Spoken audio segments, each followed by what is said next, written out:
right.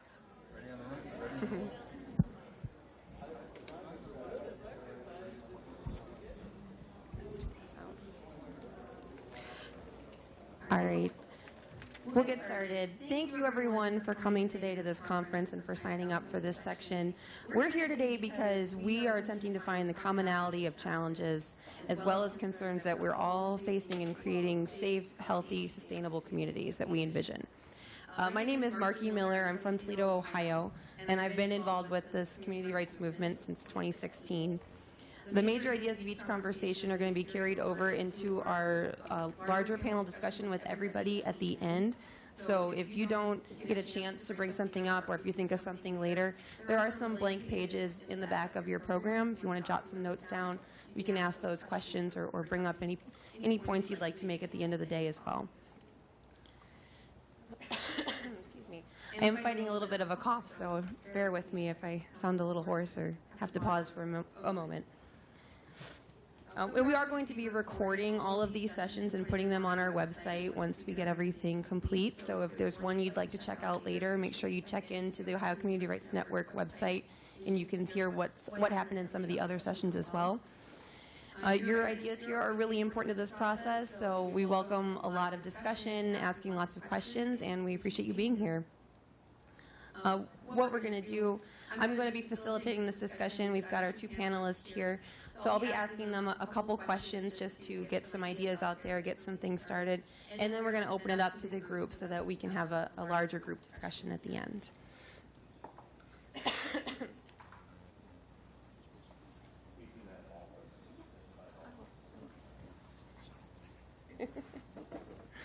Excuse me. So when we're discussing topics like fair elections, sustainability, racism, we have a tendency to become pretty passionate. So we want to try and have an open and respectful, productive conversation today. You don't have to agree with everything that's said here, but just make sure that when we're addressing each other in the room, we try to be civil and respectful of all the ideas that are heard here today. We'd like everybody to get the opportunity to speak, so please feel free to raise your hand. I'll be taking the mic around afterwards, so if you want to make a statement or add a comment to something someone else has said. If you feel uncomfortable with something that has been said and want to address that, please feel free to bring that up. All right, so I think what I'm going to do now is move into the wonderful panelists we have here today. I'll do a brief introduction. We have Mike Ferner. Mike is the founder of the environmental group Advocates for Clean Lake Erie, a former Toledo, Ohio City Council member, two-time mayoral candidate, Vietnam-era veteran, author, and peace activist. He's a member of the POCLAD Collective, and Toledo had the most active campaign in the country for municipal public power in the late 1980s and early 90s. In 1989, Mike was elected as an independent to the City Council and proposed the creation of a small municipal utility to compete with Toledo Edison. So thank you for being here today, Mike. I don't have POCLAD. Can you give us the long name for that? Because I don't have it. Okay. Thank you, Markie. And, it's a real pleasure to be here, and I have a feeling this isn't on. It is? Yeah? Okay. All right. It's a real pleasure to be here. Exciting, not just a real pleasure. It's exciting to see where this movement has come. And it's a little odd reading my introduction from a written statement, but when you're going back to the age of the dinosaurs and you have 5 minutes, you want to make sure you don't wander all over the place, so excuse the written comments. Growing up in rural Ohio led me to appreciate the natural world, and cleaning out cow barns was a good preparation for fighting factory farms. After graduating from high school in 1969, I enlisted in the Navy as a hospital corpsman and took care of hundreds of young men coming back wounded from Vietnam. After learning how our government lied to us and what was going on, I got out after 3 years as a conscientious objector, an experience that opened my mind to the world and radicalized me for the rest of my life. Returning home, I looked for something meaningful to do, and a friend told me about nuclear power. I had read some Scientific American articles and thought, if it was this bad, the government wouldn't let it happen.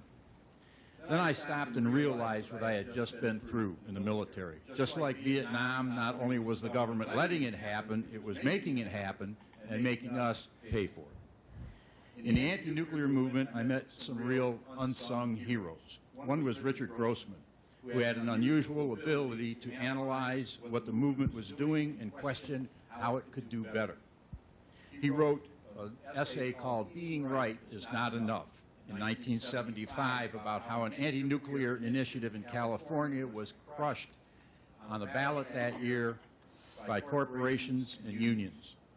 In 1976, we gathered 500,000 signatures in Ohio for a similar campaign, but with the similar results on Election Day. So I knew I needed to meet this guy. We became friends and colleagues. Richard continued his organizing among poor communities in the South that had been poisoned from chemical plants and waste dumps. He began to abandon any hope of success by appealing to regulatory agencies like the EPA. He started researching the history of corporations and how they gained power to essentially govern us. He invited me to join a small group he pulled together called the Program on Corporations, Law, and Democracy, which, as yes, as Mark. I wasn't thinking you. It'll come back to me in a minute. A Texas author. What was her name? Okay, it'll come back to me. Anyway, this noted Texas author left us with the unfortunate acronym of HOCLAD. We read and wrote and met and held some 200 weekend-long retreats around the country we called Rethinking Corporations, Rethinking Democracy. We wanted to tell the movement about this history and get people grappling with how to use it to invent new approaches that might actually save the planet, not just fix a few of the worst corporate harms and leave corporations in control. One day we discussed a book called Ishmael. And I have my one old copy I'll be happy to give to anybody who is interested in taking it home. It's about a young person who desperately wants to save the world and consults a wise being. Early in their conversation, the wise being tells the young person, the world is not going to survive for very much longer as humanity's captive. There are many who would be glad to release the world from captivity, but they're unable to do so because they cannot find the bars of the cage. You can't discover what's keeping you in. When you can't discover what's keeping you in, the will to get out soon becomes confused and ineffectual. That put into words what we had seen many times in our rethinking meeting. The bars of the cage were our perception of who is in charge. And in the 1990s, it was almost impossible for most activists to really believe we, the people, were in charge, when property always trumped people and corporations had been running the show since at least the Santa Clara decision 100 years earlier.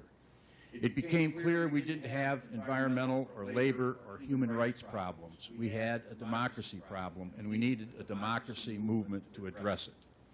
And here I'm reminded of Tish Odell's email signature, the quote from Alice Walker that says, "The most common way people give up their power is by thinking they don't have any." Rethinking our history was one thing. Developing fundamentally different ways of organizing was yet something else. Luckily, this work attracted a law student from Pennsylvania named Tom Lindsay, who used it to start CELDF, Community Environmental Legal Defense Fund. And it attracted an organizer, attorney from Texas named David Cobb, who a few years later, with other organizers, started Move to Amend. With that introduction, you might understand that I was surprised to be invited here today to the Ohio Community Rights Network to talk about our group in Toledo's work for Lake Erie, because we primarily work to get elected officials and the EPA to do their jobs, something very different than what the Community Rights Network is doing. But we also actively support the Lake Erie Bill of Rights, and I hope perhaps our hybrid experience in Toledo will have some useful insights. Thank you. Thank you, Mike.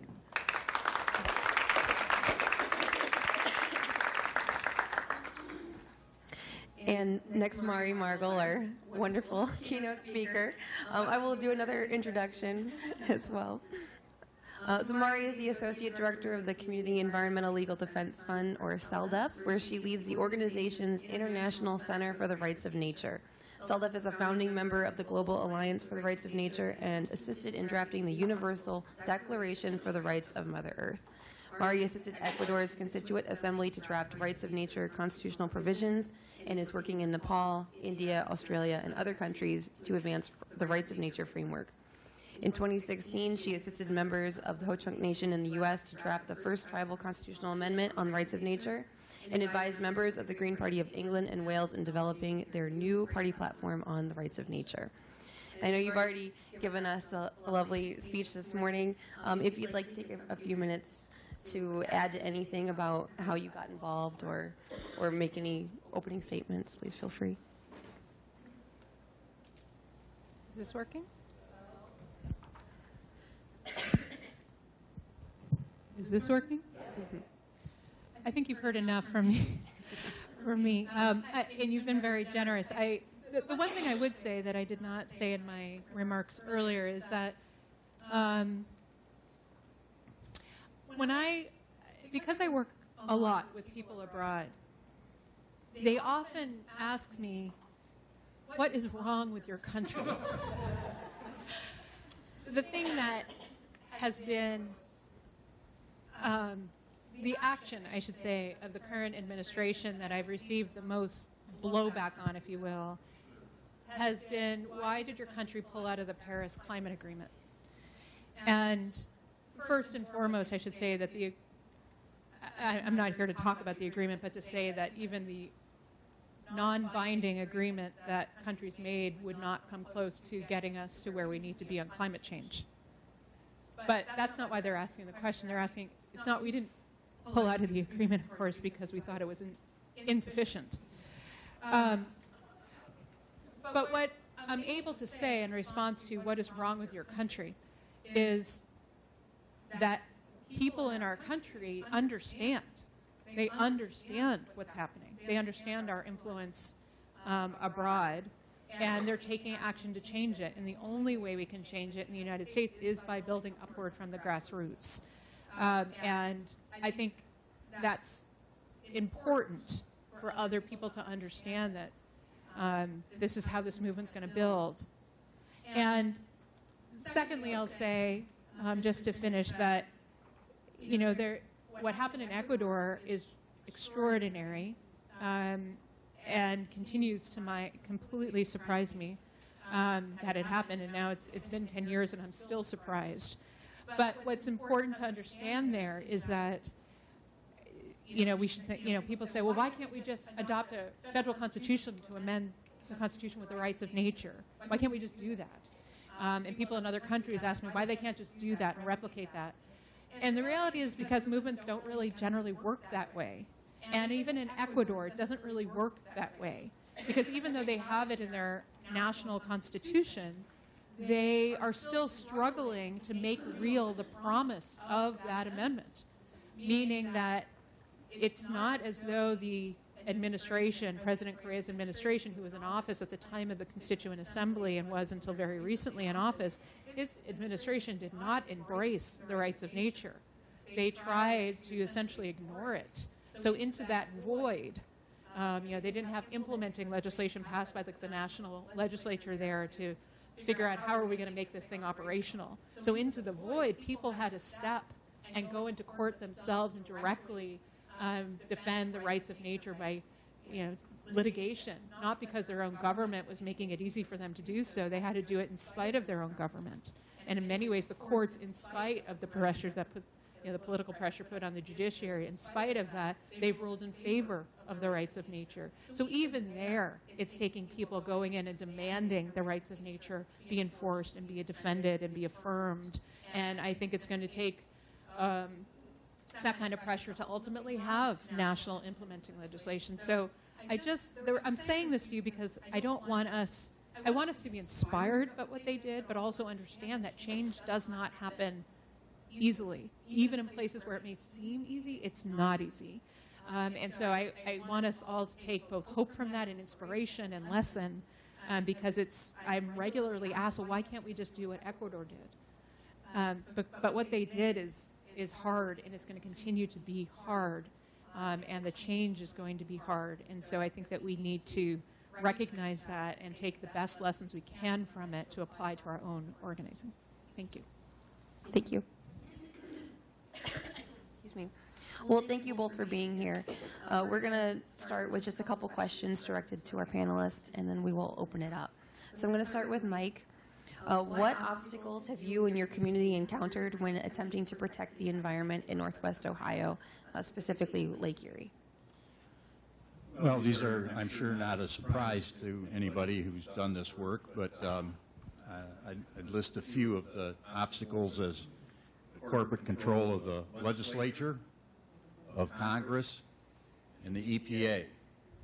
To give you one example, the person in the Ohio EPA who is a deputy director of our state EPA here for 19 years was a lobbyist for the Farm Bureau, and for at least 2 years was a lobbyist for the first dairy factory farm that came to Northwest Ohio. So you can see the control that agricultural industry has as just one industry. I'd say, again, this is pretty universal, no democracy. I'll give you an example. Our group is focusing on the environmental impacts of factory farms, confined animal feeding operations. And at a meeting just a couple of days ago, I was doing our group's presentation, and someone spoke up, and he said, well, you have to keep in mind that it's not just the factory farm operators, it's people who are demanding cheap food, and they're part of the same equation. And I said, well, you can look at it that way, but I don't know anybody that, any citizens that are in Washington lobbying for more subsidies for factory farms. I mean, what we've got here is an industry that exists because of a corrupt government, lack of enforcement of whatever environmental regulations there might be, and continued subsidies. And it's the same thing as 1976 in Ohio. Citizens put an initiative on the ballot to have a return bottle bill.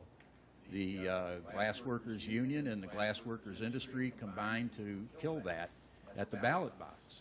So, you know, what kind of democracy is there when that happens? Like you're talking about the discrimination against democracy.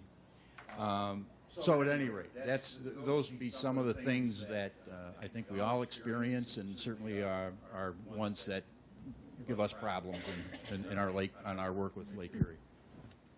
Thank you. As a follow-up for you, as a former elected official yourself, what challenges did you and now other electeds face when trying to protect your community and nature from being harmed? Well, one that I ran into head-on in my first term on City Council is the Commerce Clause in the U.S. Constitution. There was a waste incinerator that was proposed for east side of Toledo, and citizens were against having it built. And it was my first lesson in the Commerce Clause when the law department said, well, it's already zoned industrial, so, you know, toxic waste is interstate commerce, and you can't have local legislation opposing interstate commerce. Now, this was in 1990. So that was a slap in the face as far as local communities being able to take care of their own concerns. So that would be one.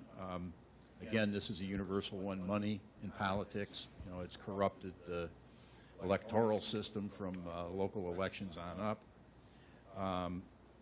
I'd say overworked citizens and people who are active in church organizations or bowling leagues or anything cite the same problem over the last decade or two, is that with the economy the way it is and people having to work overtime, work from home, work more than one job, and try to raise kids and do all the other things that are going on, it gets more difficult to get people involved in civic organizing. Our group in Toledo, Advocates for Clean Lake Erie, 90% of our really active people are retirees. And that's great in one way because they can turn out for a picket line in 12 hours notice, but it's just an indication of the fact that it's tough for working class families to get involved. And I'd say, another thing that's common to our culture, just distractions. It's probably non-patriotic to say anything about the National Football League or the National Basketball Association or the Major League Baseball, which I happen to love. But, it's really easy. It's really easy to get distracted with either the ongoing going out of business sales or sports or whatever. In addition to the economic pressures and numerous jobs, this culture is just remarkably good at providing us as many distractions as we'd ever want to take advantage of. Absolutely. Thank you. Mari, do we have a right to clean air, water, and climate? No. You have 4 more minutes. Do you want to? We don't. When I spoke earlier, we don't have it here, like in our U.S. Constitution or as an amendment. I think we all know that. Some states have a right to a healthy environment, like Pennsylvania, have it in their state constitutions. Many countries have a right to a human right to a healthy environment in their national constitutions or in their national legislation. And I spoke earlier about India, where we're doing work related to the Ganges River. And their India Supreme Court has found that there is a human right to a healthy environment and there is a human right to clean water in India. However, it's not playing out in practice, which is why when we developed the legislation to recognize rights of the Ganges, it was necessary first to recognize that the Ganges itself has a right to clean water, because I think there's it's like half the equation. You're missing half the equation. If you're talking about a human right to a healthy environment, but don't recognize rights of the environment itself, how do we fulfill that human right to a healthy environment if the environment itself doesn't have that highest level of protection? You simply can't. And India, I think, is a very good example of how that's not possible. So the draft law necessarily includes the right of the river itself to clean and sufficient water, and the right of the people to clean and sufficient water. And of course, we're seeing this play out in other countries that also have the human right to a healthy environment, but making real the promise of that is extraordinarily difficult because it has an anthropocentric view, of course, and it doesn't take into calculus what nature actually needs to be able to fulfill its role in us having a human right to a healthy environment. So the answer to the question is no, we don't. And I don't think that change is going to happen until it builds upward from the grassroots like is happening now in communities here in Ohio. Thank you. I think you kind of started to answer the next question as well about why human rights to a healthy environment are not enough to protect the environment. That was our next one. So we'll go back to Mike. What is the relationship between agriculture, economy, jobs, and protecting nature? And are there conflicts between the two that you've seen? Well, certainly are conflicts. I wanted to go back to my memory lapse earlier, and Molly Ivins is the Texas writer who said POCLAD, gave us the unfortunate acronym of POCLAD. Well, certainly there are conflicts. I mentioned that the unions were involved in defeating the anti-nuclear initiative in the mid-'70s. Also, the unions, glass workers, were involved in defeating the bottle bill in Ohio in 1976. And this was one of the things that really attracted me to Richard Grossman's little essay. It was called "Being Right Is Not Enough," and what he was talking about was, based on the California initiative defeat against, it was an anti-nuclear initiative, the building trades that get a lot of work for building, whether it's nuclear plants or coal plants, et cetera. He was saying we have to, as environmentalists, we have to be aware of the fact that if we're concerned about chemical pollution of our air and water, that there are people working in those plants who are exposed to worse levels than people or the environment outside of it. We need to try to find ways to make common cause and so forth. And that really got me interested in labor unions, and eventually I became an organizer. Just before I got elected to city council, for a few years I organized for the Public Employees Union. But there is, particularly in the short term, there's an inherent conflict. And when I say that, I mean you talk to the UAW about converting our crazy transportation system to more mass transit. They say, well, we got a lot of jobs tied up in building cars. Or if you talk to the building trades about maybe not building pipelines or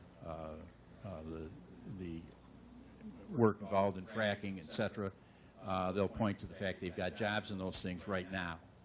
And we can point out that, well, if we went to mass transit, there'd still be a lot of jobs for auto workers and so forth. So, I would say that the conflict is mostly in the short term, but it is a challenge to try to get the point across that it is only a short term. And if we had something approaching a democracy, we'd be able to make those kinds of decisions. I mean, I don't think anybody put the interstate highway system up for a vote.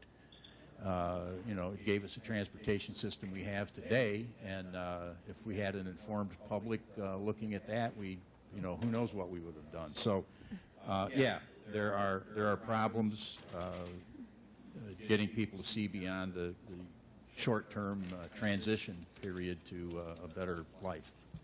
Right. Thank you. Mari, how do we enforce rights for nature when it borders on multiple counties, states, or even countries, when there's those multiple stakeholders? Yeah, it's a question about, it's an organizing question more than a legal question, I think, which means that the rights of nature, it's a think about solidarity. We're only as strong as we can join together in our strength. So in places like in Pennsylvania, the city of Pittsburgh, as many of you may know, in 2010, we assisted the city council. Ben Price, who's our organizing director, who's here today, he worked directly with the council to draft their community bill of rights, in which the city prohibited fracking within the city borders and also recognized rights of nature. So rights of the Susquehanna and other rivers, for example, that flow through that city. And it's a question of, can they enforce that upstream, or can any community enforce upstream or against their neighbor? And it's a question of whether we can have extra jurisdictional impact, meaning can we reach outside of our own place where rights of nature is within our jurisdiction and touch upon those who are affecting and violating the rights of nature within our jurisdiction, whether it be a city, county, community. We would like to say that the answer is yes, but of course the courts have not been brought that challenge yet. So I say it's not a legal question because, number one, we can't expect the courts to begin to embrace rights of nature. Courts don't lead. Congress doesn't lead. They follow. They follow people as movements and as cultures and societies shift. We see the courts and other institutions shift with them. So I think that we have to be in a position of patience in that regard, and more importantly, understand that our organizing is what needs to grow first and foremost. So when the city of Columbus adopts rights of nature, its neighbors need to adopt rights of nature so that the ecosystems don't recognize political borders, as we know, and so that we have to protect across jurisdiction in order to be able to protect the rights of nature the way that it needs to be protected. Thank you. I know we get that question a lot in Toledo. And finally, for you, how does rights of nature affect individual private property rights, if at all? Yeah, I remember I remember we were in a community in New Hampshire and talking about rights of nature, and I believe the community was facing the privatization of water, where a company like Nestle will come in and stick a giant straw into the ground, into the aquifer, and siphon off hundreds of thousands, millions of gallons of water a day to bottle and sell. And the community was talking about establishing rights of nature, including the rights of the water systems, natural water systems within the community. And a fellow raised his hand and asked, well, if we pass rights of nature here, does that mean I can't shoot squirrels in my yard? My first question was always, why do you want to shoot the squirrels? You didn't even say that. But squirrels aside, I think understanding that rights of nature is really about protecting systems.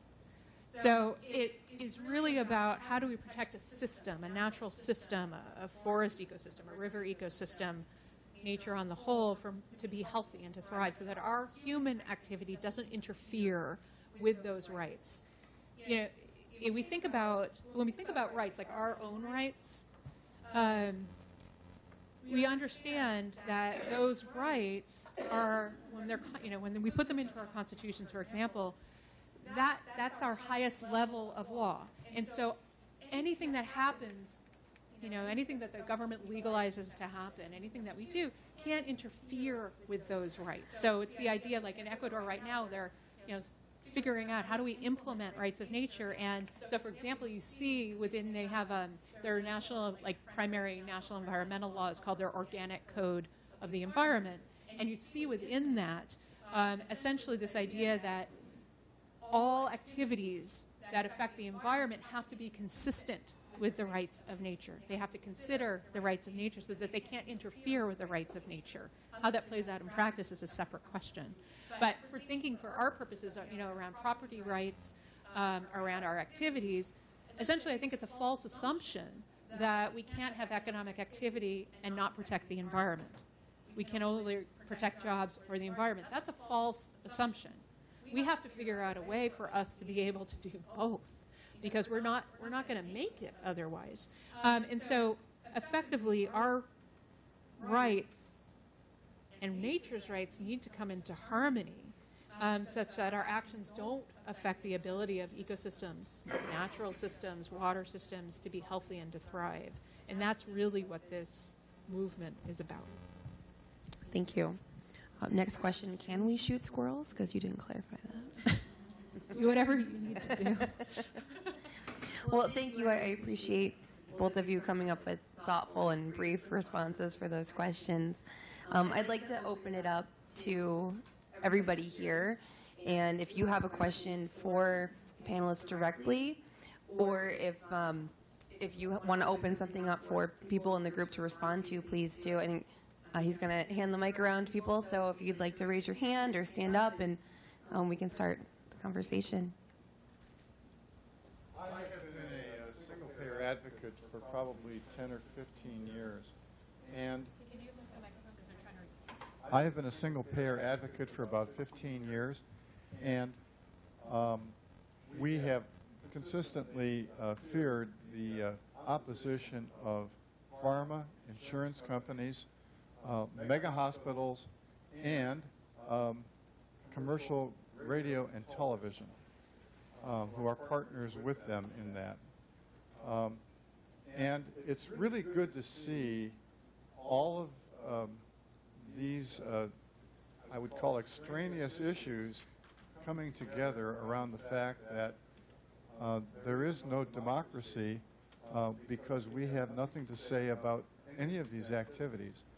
And it's very frustrating. And I suppose with healthcare, I became involved with the Columbus Community Bill of Rights because I said there's no point in trying to get healthcare for everybody if we're going to poison the water with fracking waste and spread it on our streets and highways as saline to melt ice and snow.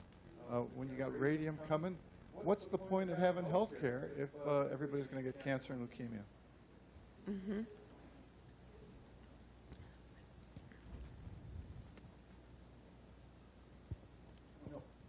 probably more for Margie.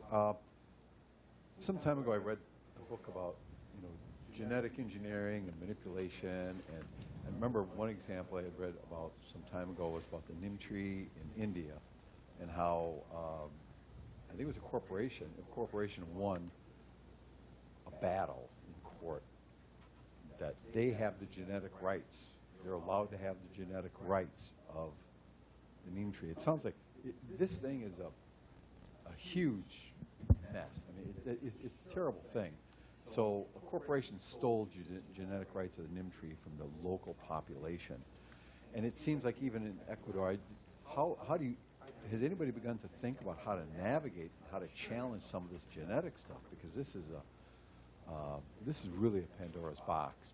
And where that's headed and the progress that's headed, it seems like this is really a huge mess. Comments on that and what to do about it? What you're talking about really is the corporatization of life. Yeah. And, in Ecuador's constitution, they have, they prohibit genetic engineering. But again, it's making it real because it's a huge problem everywhere, of course, but it's the corporatization, the privatization of life itself. So it is a tremendous problem. And to me, it requires not only us understanding that that's happening, but actually doing something about it. So, I think within this movement we have, I spoke about the Ho-Chunk Nation, and they specifically prohibit genetic engineering as a violation of rights, because it is. And so I think that's where this work is heading. And it's an understanding that this stuff doesn't change because we want it to change, that we have to not only understand it, but we have to activate on it and drive it into our laws and then force those laws to be properly implemented. So I share your deep concern. And I think it's really about movement and not separating out genetic engineering and genetic modification as an issue unto itself. But I think, as this gentleman said, you can't have a right to health care if they're poisoning your water. That is perfect in that it captures it so perfectly. And I think that's kind of the mentality we need to have, which is these things are all connected. Because it's, they're privatizing life, they're privatizing forests, they're privatizing water, and it's all part of a whole.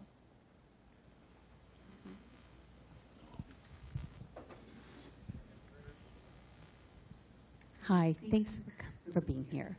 I have a question for both of you. Mike, I grew up going to Lake Erie every summer. My grandparents had a place at Marblehead area. And the Lake Erie Bill of Rights was basically Toledo, right? So, are you based in Toledo as well? So, have you been in conversation with Cleveland and Sandusky and all the other communities that are, on the lake? Was your question, are we in competition? No, are you in conversation to expand the Lake Erie Bill of Rights?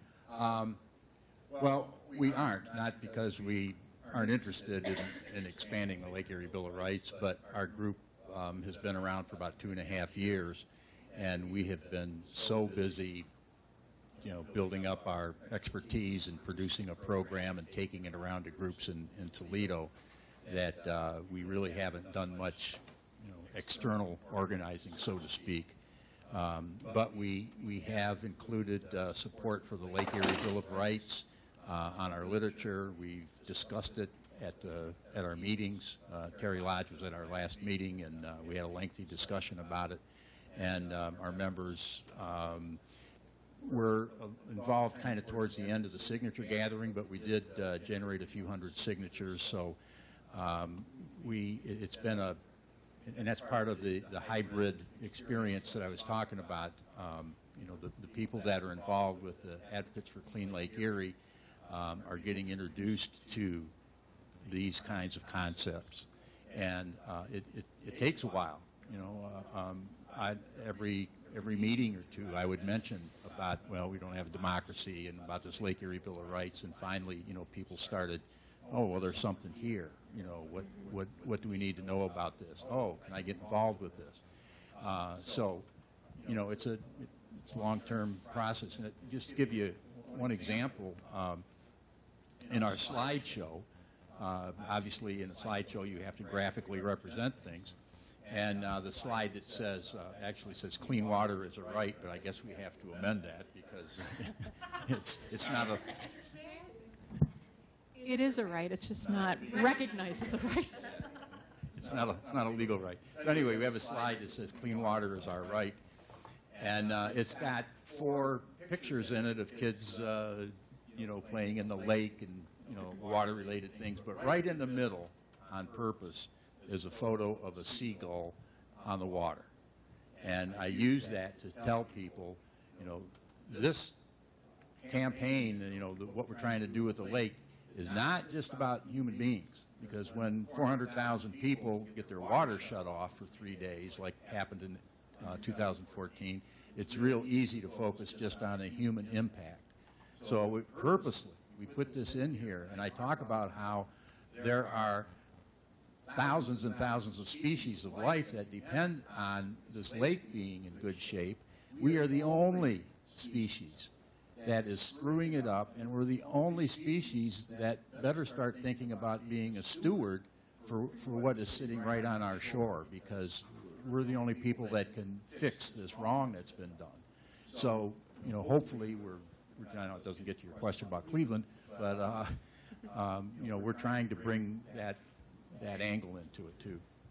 And I can add a little bit about working with the other groups. As far as Toledoans for Safe Water and Lake Erie Bill of Rights, we've left the door open to have those conversations with other communities. We're not actively going into them and saying, here's what you need to do, but we're hoping that people will pay attention to what's going on, and when they contact us, we're definitely willing to get together to say, if you want to do it too, we can show you how we got started.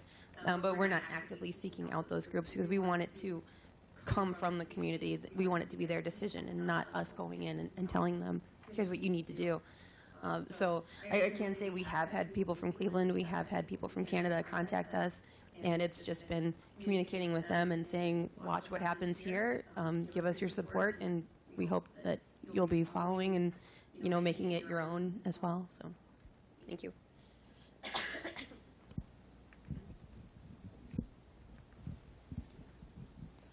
Hi, this question can go to anyone. Along the same line as the last question, Mari, you had said at the very beginning that people need to work together for change. Up in the Lake Erie watershed area, we have many environmental groups. We have ACLE, Mike's group. We have Waterkeepers. We have the Ohio Environmental Council. We have many groups, and it seems like everybody's going different directions. And it's like, we all have different issues. You mentioned that too, and we all compete for members and money. It's like, we have one group up in our area that worked with legislators to get a new bill for manure transformation technology. And it's like, that's like throwing out the red carpet for more CAFOs to come in. Do you have any suggestions for how we can work together and get all of the groups on the same page?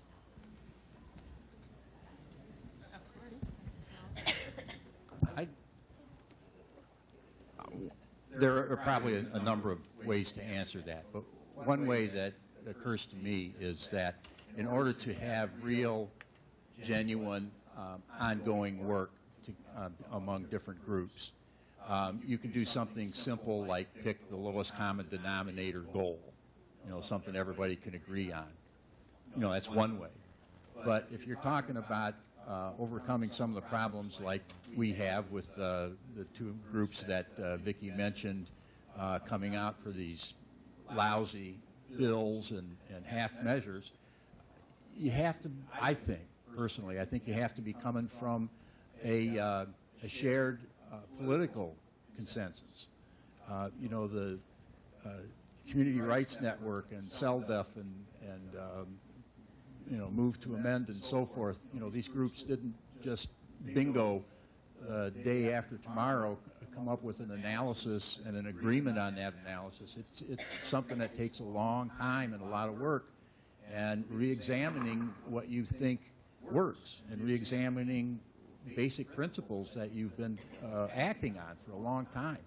So, you know, I don't think, frankly, our group, I don't think we compete for money or members, because people come to our group in I think, pretty decent numbers.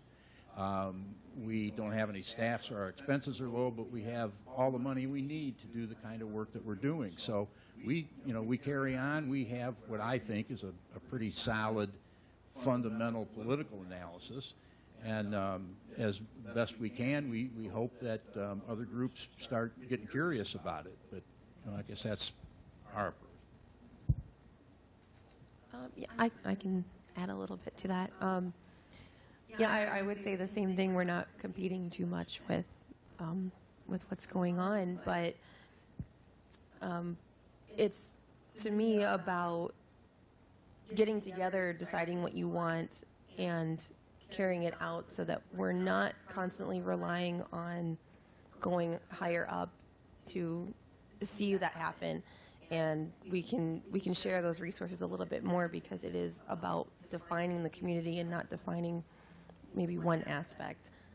So I think in my personal experience, sometimes it's about showing people, maybe take a step back and take a look at what you're trying to achieve, the path you've been given to achieve it, and see if that's the one you want to stay on, or if you want to sidestep it and try something else where you have a little more independence and a little more control and a stronger voice.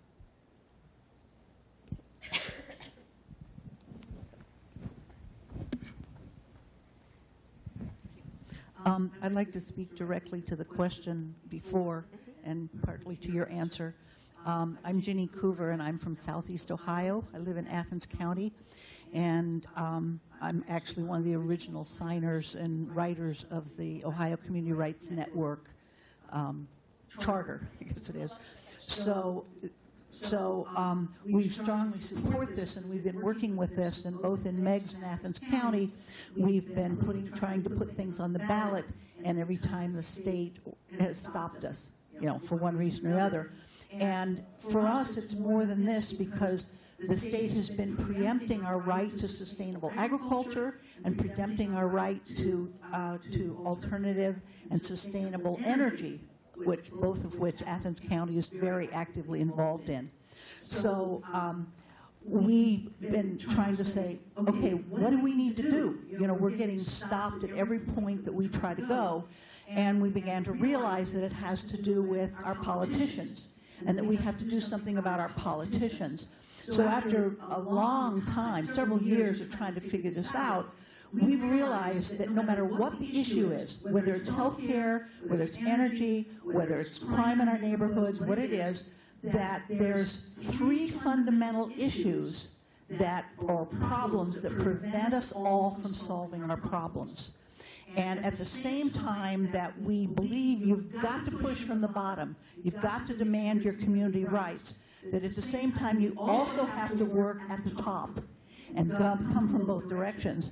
And so what we have done is we figured out these three basic things that have to change in our government for us to be able to push up, for us to be able to solve all of our problems. And we're going to our politicians, and we're going to people who are working with politicians, and we're raising these three fundamental issues and want to know what they're going to do about it. One is the bribery of our politicians by corporations, and to put an end to that. And Move to Amend is working on an amendment, which is in Congress, to actually do that.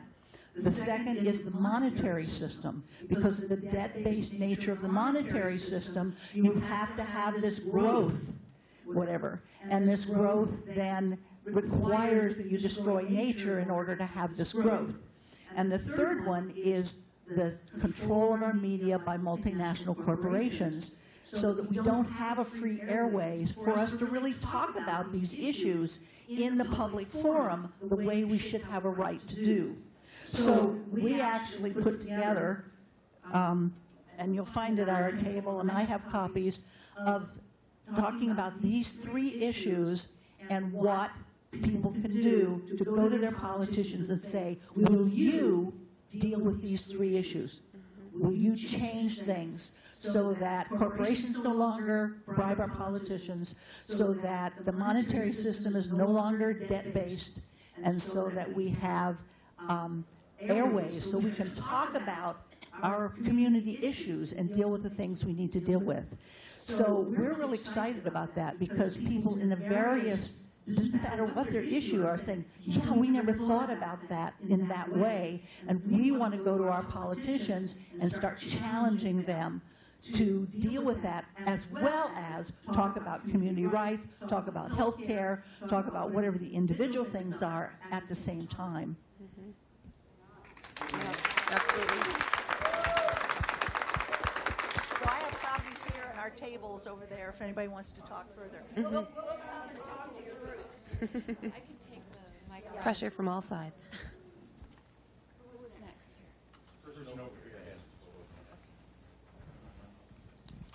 In Youngstown, the maybe unofficial motto, we don't lose until we quit.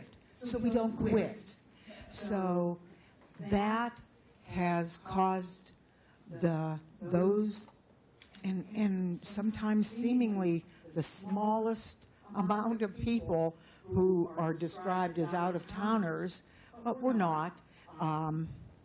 Lynn here, Susie, and Ray Beiersdorfer leading, spearheading every single time. 8 times now we are on a ballot. So we don't lose until we quit. And so we don't lose because we're not going to quit. And that motto has been, even though ready to be crawling on the ground because you're so tired. And those of us with 97-year-old parents who are failing, it becomes very difficult. So that, in the context, Mari, of you talking about the countries, this really influenced me.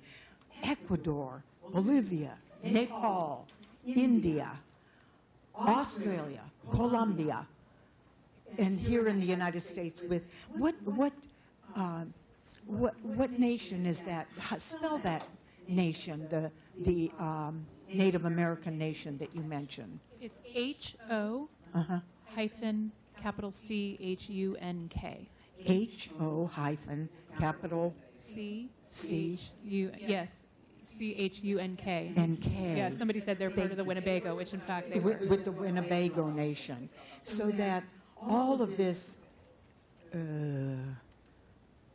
that eventually will be connected, might be years, it's going to be years, but there's going to be connection. But the question I have for you guys is, when you come across people from other countries, do you think, it seems to me that this country, we're at the end of empire, and that I'm hoping that others are recognizing that. We can only hope we're at the end of empire. But I wanted to reflect on the one point that you made about these various efforts coming together.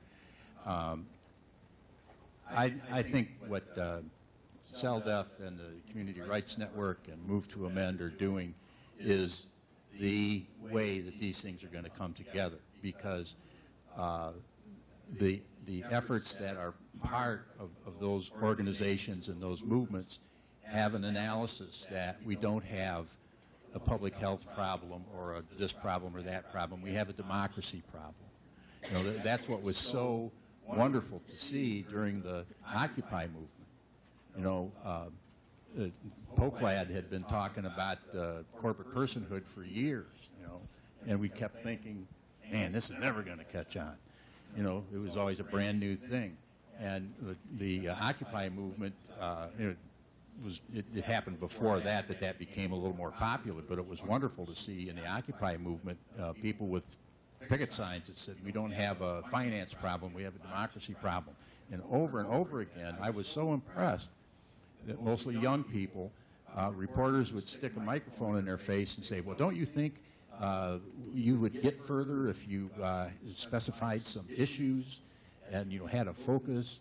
And every time they came back and they said, no, you don't get it. The issue is democracy.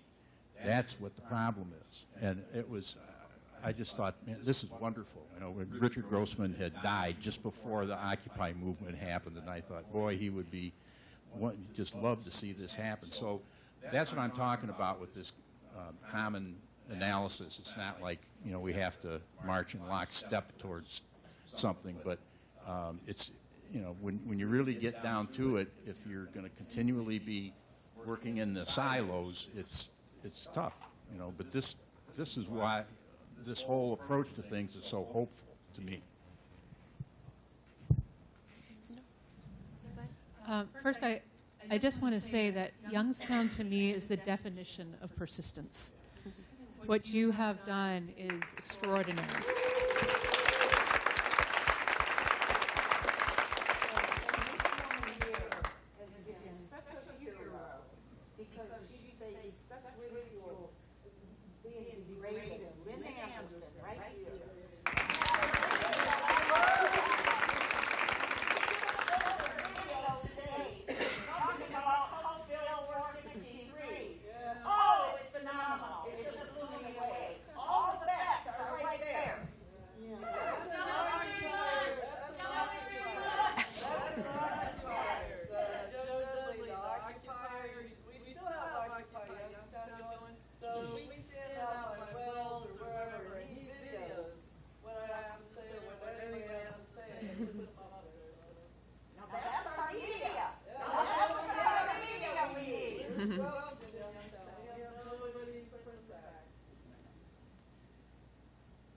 Mari, did you want to? No, I just lost my train of thought listening to you. I just want to, you said that you think we're at the end of empire, and unfortunately I agree with you, Mike, that I wish we were. One thing I'll say is the first time I went to Nepal, so that would have been, I think it was in 2012, and we started meeting with, at that point they were in the process of drafting their constitution, so their constitutional convention was meeting, and the delegates to that were the people we were meeting with. And, we wanted to talk about rights of nature, and we said, if this is we explained it, and then we said, if this is of interest to you, if this resonates with you, let's talk more. We're offering to help if you want us to help, and so let us know what we can do. And I remember this so clearly. One of the elected officials, who was a politician, who was part of their constitutional assembly, he said, "The thing that you can do is get your country off our backs." He said, "Go home and deal with your country." And it was, and what do you say to that? And I really took that, and I also, it was a put down, yeah. And it's one of those moments when I have to repeat, I'm not here representing my country.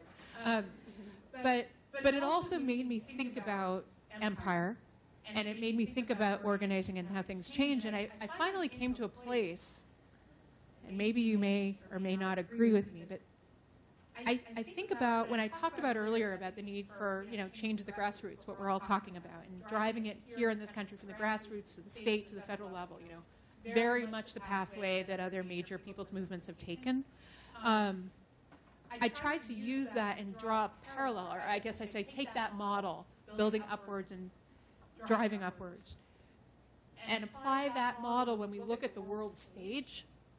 So if we can think about countries like Nepal, which is tiny in terms of population, in terms of their global warming emissions, their contribution to global warming, it's tiny. Their economy is tiny compared to ours. And if we think about countries like Nepal and other mountainous nations and other island nations who are really on the tip of the spear when it comes to global warming, in 2009, the Nepal's cabinet, they held a meeting at base camp on Mount Everest to highlight what was going on with the mountains and global warming. I think it's that same year, earlier in the year, that the Maldives, which is one of the most low-lying nations in the world, held an underwater cabinet meeting to talk about how sea levels are rising and literally their country is going to disappear. And so those kinds of countries, these small countries that have very little weight in politically speaking, and they go to the UN Conference on Climate Change and participate in the negotiations, they barely have a seat at the table.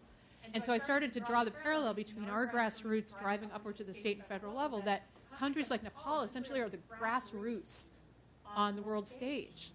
And it's those sort of smaller countries that essentially form that grassroots that have to join together to force the larger and larger countries to change. Because I don't see, we have to work here to drive change upwards to our upper levels of government, and those other countries, which I think represent the national grassroots, have to drive that change upward in their international sphere as well. That's, to me, how it's going to happen, and that's essentially being able to have that conversation in places like Nepal. I think there's been a shift in the times that I've returned there. There's been a shift in the conversation. I mentioned us pulling out of the Paris Agreement. There's been a shift in sort of an understanding that the change isn't going to come from the United States. The change is going to come from countries like Nepal forcing a change in the conversation, much like we know we can't go into Congress today to demand our rights. We have to force that. And I think that's going to have to happen in the international sphere as well. I had in my notes to try to make sure that at some point I included exactly what you said, because I've heard that response in a slightly different way. The best thing you can do is get U.S. corporations off our backs. And it is such an impact. I like what you're saying about, Nepal at the grassroots, and, they have a certain role. And, so do we. When you look at the thing that causes me more pain than just about anything is the impact of our foreign policy. What we've done around the world, the military bases that we have, and groups like Veterans for Peace are always, at that. And there's a conference coming up in Dublin about how to do something about all the bases we have around the world. And but if we really want to mitigate the impact that this country has around the world, whether it's military policy or whatever, we really have got to address the things that we're responsible for and have at least some control, some ability to do something about. And if it's as slow as it's going to be to do it this grassroots, bottom-up way, I think in the long run that is what holds out the most hope. And we just have to address ourselves to that. Yes. I certainly am aware of how many people are trying to run for political office who never would have thought to do that before. Is there any push by these organizations to encourage people to run for places in government that would influence these decisions at a governmental level? Are you seeing that begin to happen with like-minded people running for office? I'll be very brief on this. I think a really good way to answer your question, and who knows what's going on around, people can say currently, but if we look at the experience of the populists in the 1880s, they started out as dirt poor farmers in Texas, and the movement spread over half the country. They addressed themselves to their objective conditions for years, and they were confident, and it happened, that as that movement matured, people would start getting into government. And that eventually happened, and the whole history of the populists we don't have time to get into, but I think that's an organic way that it happens. I don't think it's particularly helpful to try to find people to run for office right off the bat. As movements mature, that's, I think, going to naturally happen. There was a person back here a while ago that had. And we have about 15 minutes. Thank you very much.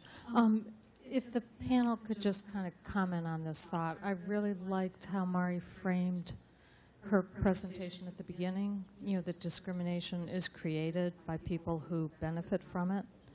And as part of the dominant culture, meaning part of the white middle class culture, I continue to benefit in ways that people who are working class or people of color don't. So when we're thinking about this, so I've been recently working more in racial justice and looking at it, from white privilege stuff. But when Ginny was talking, obviously the people who are elected directly benefit from the corporate donation structure that we have, the corporate control structure. But it happens in all these spheres. None of us created it. None of us created racism or sexism, or corporate control or discrimination against nature.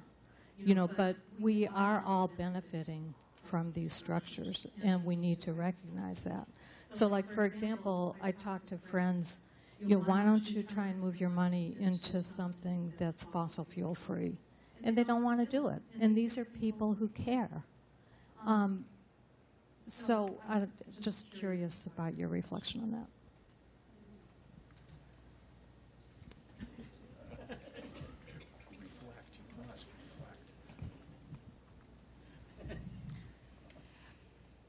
Well, I think you're right, and I think it gets to something Mike said, is that there's lots of distractions. Major League Baseball being one of them, clearly, Red Sox fan here. But I think part of the reason, we benefit from it in some ways, but also, and I think this is what Mike said, that with distraction, I think the distraction is also intentional to distract us from it. Right. That's right. Yes. And so I think it's our responsibility to recognize what you just said. I think it's so critically important, and so many are unwilling to recognize it and act, and better than recognize it, as you say, act on it. And so I mean, you're right, and the difference is how do we push ourselves past that? We within the Legal Defense Fund, and I'm sure within the Ohio Community Rights Network and in your communities, talk a lot about, how do we get people to put down the remote and get up off their couch? And one of the things we've realized, it's not enough for people to understand how the system works. It has to get very, very personal to them. I mean, I guess that's human nature. It has to become very much like the threat comes literally to our doorstep. That was where we see most people getting involved, and just recognizing that and embracing that and helping people see it on their doorstep, I think, is a really important role for us as organizers. And I think all of us as organizers, not just people who are paid to organize, but all of us being organizers. I had a question, because when you were talking about Nepal and smaller countries kind of becoming the grassroots, what do you think about extra governmental ways to try to force change? I'm thinking like regionalism, because like in the Great Lakes, we're sharing it with Canada. You could say Nepal shares the Himalayas with India and Bhutan and China and Tibet and all these other places.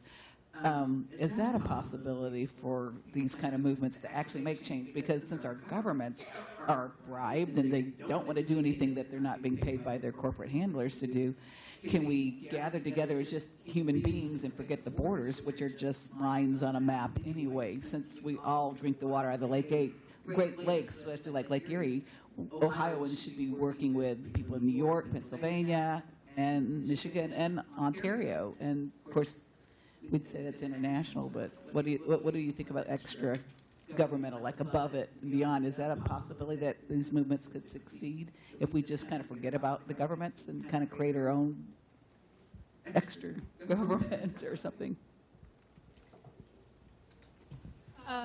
Yeah, I think you're right. There was One of the people that we work with actually was in Ecuador this week, and her name is Pelletiel, and she first reached out to CELDF a couple of years ago, I think, and they started becoming very interested in rights of nature, and I was able to travel there last year and meet with them, and we had a really interesting conversation at one point about the fact that Sweden's government is not, she often says, so I can say it, that Sweden is painted in some ways in the world, and particularly in Europe, as being like the most sustainable country in the world. And the people there will tell you a very different story, which in itself is fascinating. And with that in mind, though, we were in a conversation with some environmental organizations in the country, and it was, a recognition that the government of Sweden was not about to adopt a rights of nature amendment or legislation. In fact, some members of the Green Party, national elected Green members, had brought to their national legislatures a couple of years ago proposed legislation to establish a commission to look at how rights of nature might look in Swedish law, just to establish like the committee, which is sort of like a commission is in some ways, how most ideas go to die. The legislature wasn't even willing to take that up, this idea of creating a committee. So anyway, the point being is that they're not going to be embracing rights of nature anytime soon. And so what was discussed at this meeting of environmental organizations was, well, if they're not going to draft rights of nature legislation, why don't we create up a shadow legislature? Which I think gets in some ways to your point, which is, let's do it ourselves. Let's create our own Congress, and let's begin to draft it, and let's hold hearings on it, and bring in different groups to testify, and do a people's drafting process, and ultimately with the end product, I hate that word, but the end result being building movement through that process and developing what the framework could look like there. And so that's being discussed now.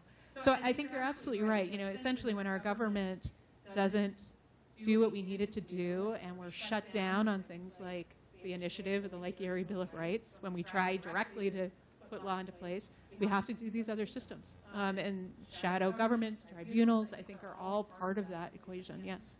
Mm-hmm. I want to make sure we get some voices that haven't had a chance to speak yet as we wrap up.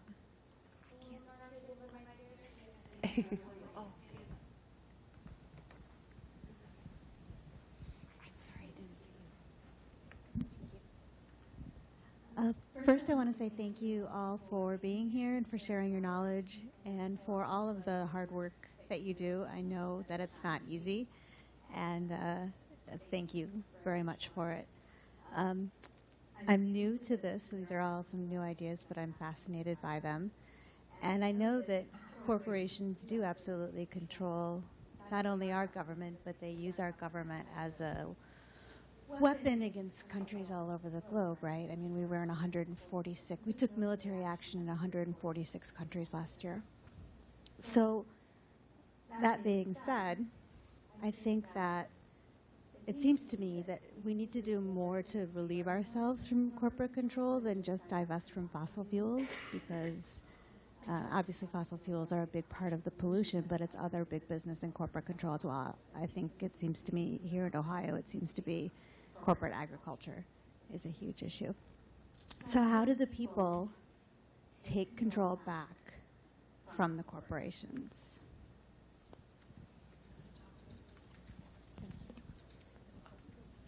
I can. I know I'm not an official panelist, but I mean, I think we... So my question is, how do you take power back from the corporations that have so much of it? Well, in my limited experience just working on Lake Erie Bill of Rights, it's about starting to push those movements locally to say, we want the power to go to the people. We want the rights to go to the ecosystem. And, you keep pushing that forward. You keep asking new questions and try to break down those systems. One of the things we like to say is that it's not a system that's broken that we need to fix, but it's a fixed system that we need to break. So I don't know if I have an easy, this is the 3-step system of how you do that, but I think the more you challenge, the more you question, and I believe it was Mari who said, the courts follow the people, that you just start demanding those changes. And it takes time, it takes persistence. Youngstown's motto, we don't lose until we quit. But If I could just mention, you talk about how to take power back from corporations. I agree with what Markie was saying, and I'll give you an example from the experience that I had with the program on corporations, law, and democracy. Fairly early on, we were looking at charter revocations. That the corporations are chartered, and if you revoke their charters, it's like putting them into bankruptcy. You dissolve them. In the mid and late 1800s, this happened over and over and over and over again. This book over here, it's available for free. It talks about how that was done in Ohio. But what happened was, as that idea began to get a little more popularized, there would be an attorney in California or an attorney somewhere else who would say, okay, let's, I'm going to file a lawsuit to take Unical's corporate charter away. And as that began to develop as a bit as a strategy, we pretty quickly saw this ain't going to work.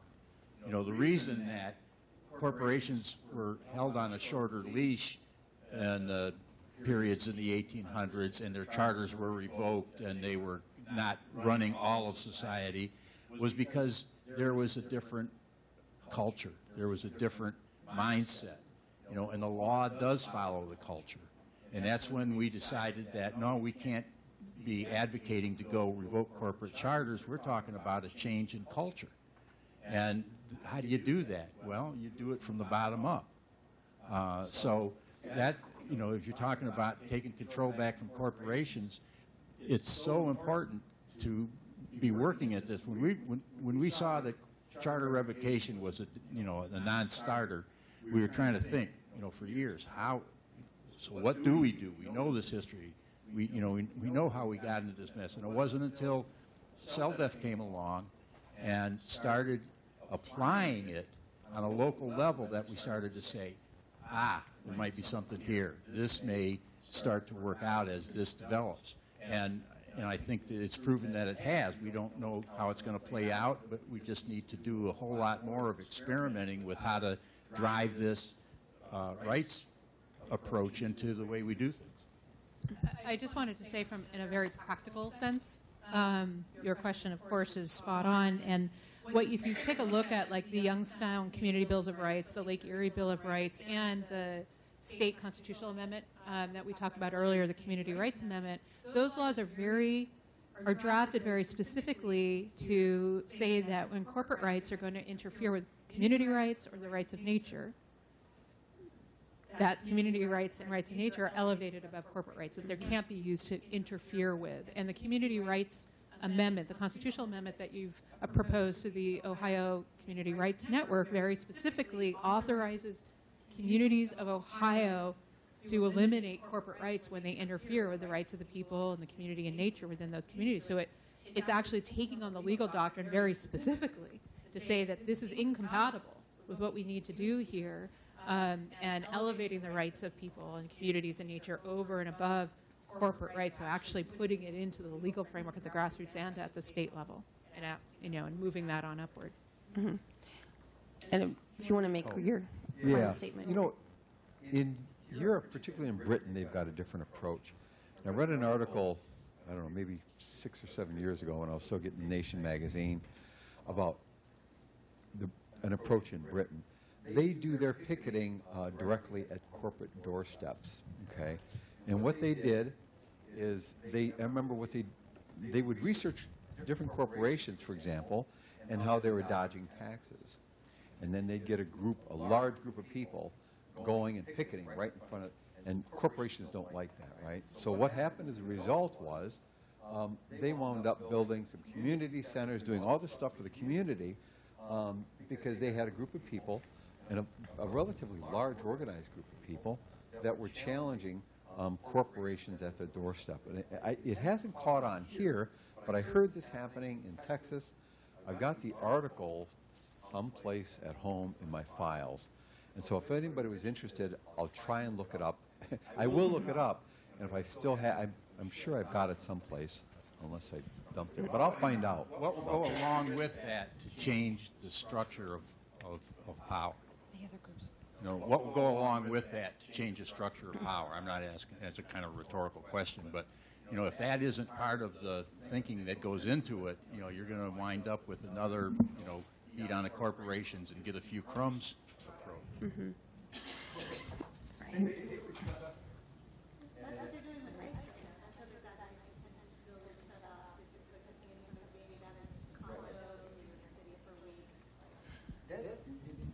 I'm going to have to cut the conversation here. I'm sorry, it is 12:15, but definitely we can continue this on at the end of the day when we have all our panelists up here too. So thank you for your attention. Thank you for your energy, your questions. Thank you to our panel.